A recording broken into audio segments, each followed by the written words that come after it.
I want to show you 10 different iMessage tricks that most people don't know. Let's jump into iMessage here, and the first one allows you to pin people to top of your messages. Just select and press down on a message conversation and press pin, and they show up right on top just like that.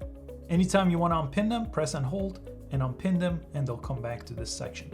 Tip number 2, you could add name and a photo to your iMessage. So if you press these 3 dots and choose edit name and photo, you could choose a name and a photo here. So let me select that to show you. So you could use one of these Bitmoji types or something else, or upload your own from here. You have a bunch of different options to choose from over here.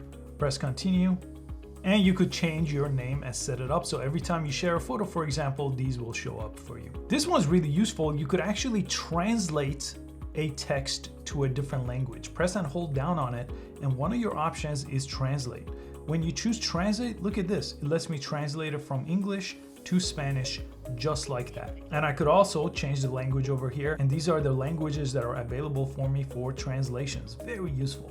The next tip is with Bitmojis or Memojis. So when you jump into a text here, if you press this option, you'll get this menu right here, and you could choose things like Memojis, where you could create these, and then you could use them as a reaction. So you could grab it and use it as a sticker and drop it on top of a text like that. How cool is that?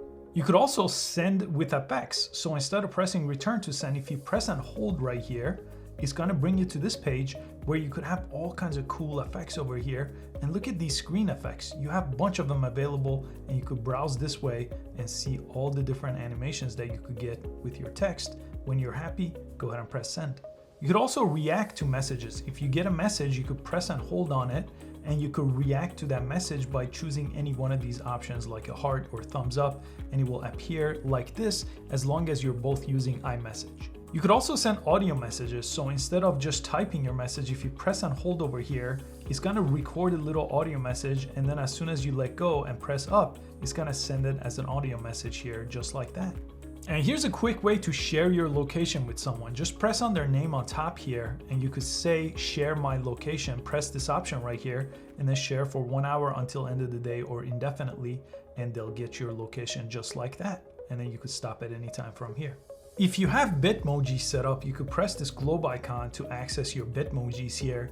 And there's this really cool option over here. If you select it, it's called Friendmoji. You could turn this on and have things with your friends where 2 of you show up in a Bitmoji. The next one is under settings. Go there, and it's under messages. So scroll down till you find the messages section and go here. And there's an option here for iMessages where you could automatically erase them after a certain amount of time. And it's over here, message history, selected, and by default it may be set to forever, which takes up a lot of storage on your phone. So you could set it to 1 year or even 30 days, and any message thread will be deleted after that time. This option is really useful too. Check this out. Press and hold on a message here, and then if you press more on that, you could actually forward this message that's selected, or even select multiple messages here and press this option down here for forwarding. And then you could forward this to someone else. Just type in their name and press send, and he forwards those messages to someone else. For this one, you have to turn your phone sideways this way, and check this out. This is really cool. If you press over here, there's a new option here, and if you select it next to return, you could actually send messages like this, or clear this one and type out your own handwritten message using this option. Let me know which one was your favorite in the comment section below, and I hope you found it useful. Thanks for watching, and I'll see you next time.